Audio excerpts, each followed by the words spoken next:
Le soleil brûlait les tôles rouillées des toits du quartier de Kintoto. Entre les ruelles étroites bordées de murs en banco fissurés et les enfants aux pieds nus jouant dans la poussière, Mich marchait, panier sur la tête, dos courbé, mais cœur vaillant.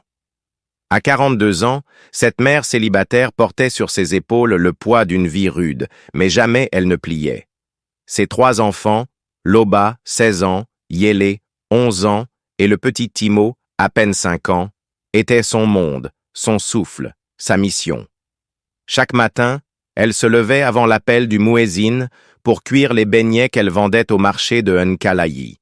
C'était peu, mais cela nourrissait sa famille, parfois de manière incomplète, mais toujours avec amour. Ses voisins l'admiraient en silence. Elle n'avait pas de mari ni d'aide, mais son rire résonnait comme un chant d'espoir, même quand elle n'avait rien à mettre dans la marmite. Elle disait souvent « Un cœur pur nourrit plus que le riz ». Mais cette vie d'effort allait basculer le jour où la pluie tomba sur Kintoto, lavant les secrets jusque dans ses flaques.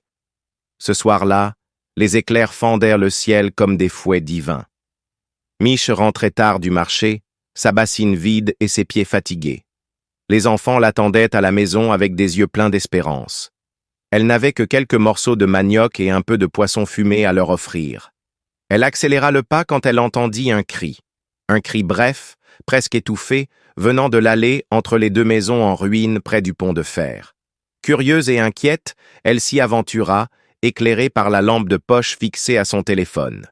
Là, entre 2 sacs d'ordures et une flaque d'eau sale, une silhouette frêle était recroquevillée.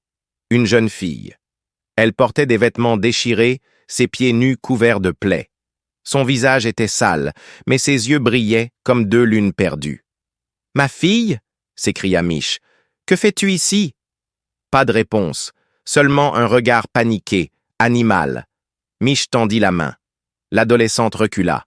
« Je ne te veux pas de mal. Tu es blessé? Tu es perdu » Un souffle. Puis des larmes. Des torrents de larmes. « Je ne sais pas. Où je suis » Mich comprit immédiatement. Elle n'allait pas laisser cet enfant-là. Quelle que soit son histoire, personne ne méritait de dormir sous la pluie. Elle l'emmena chez elle, sous les regards étonnés des voisins.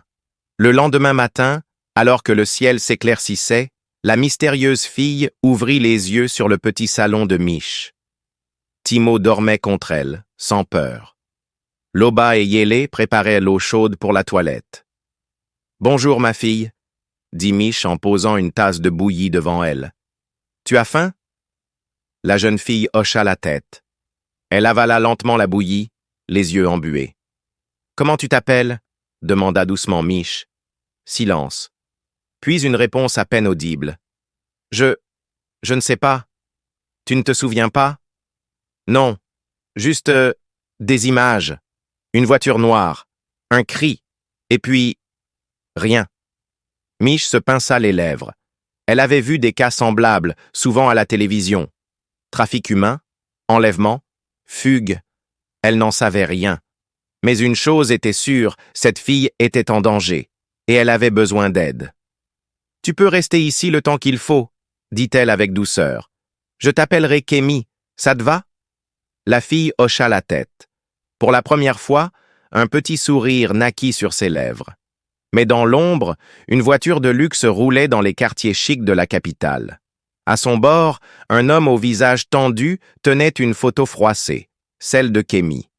Il murmura, furieux, « Elle doit être retrouvée, vivante. » La présence de Kémi dans la maison de Mich ne passa pas inaperçue longtemps. À Kintoto, tout se sait, surtout quand une inconnue, belle et bien soignée malgré son état, débarque chez la veuve la plus respectée du quartier. « Mich a trouvé une fille muette » disait la vendeuse de charbon.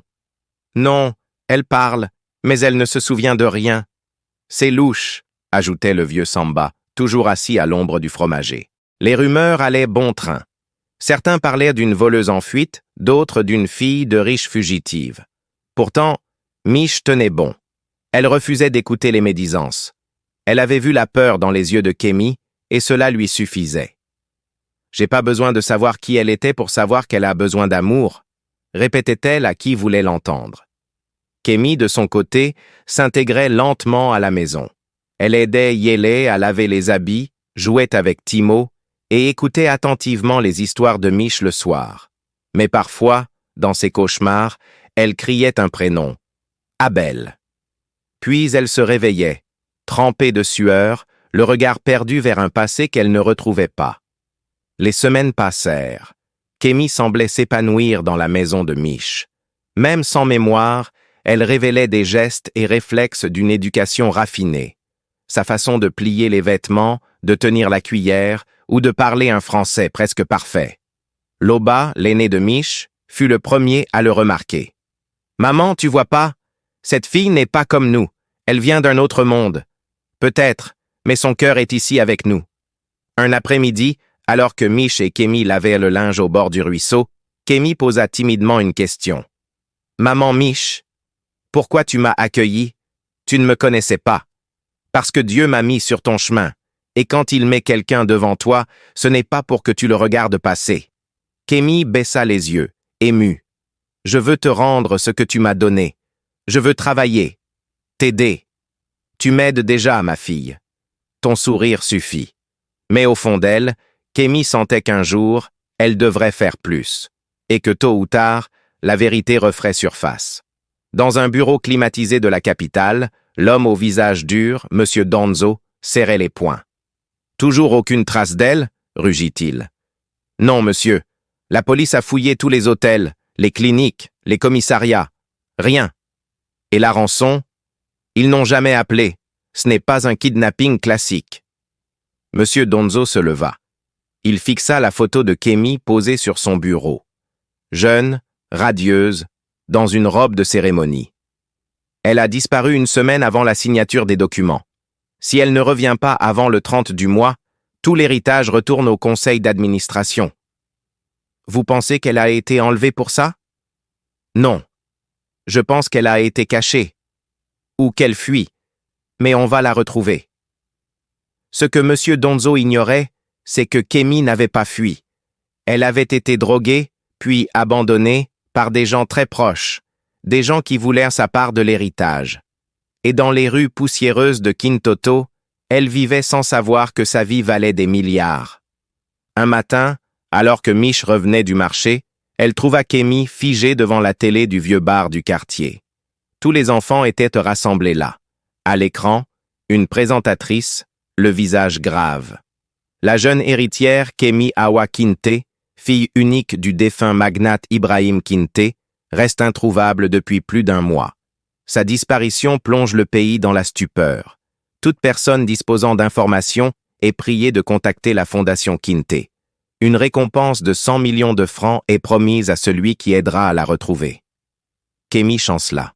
« C'est moi », murmura-t-elle. Le souvenir revint brutalement.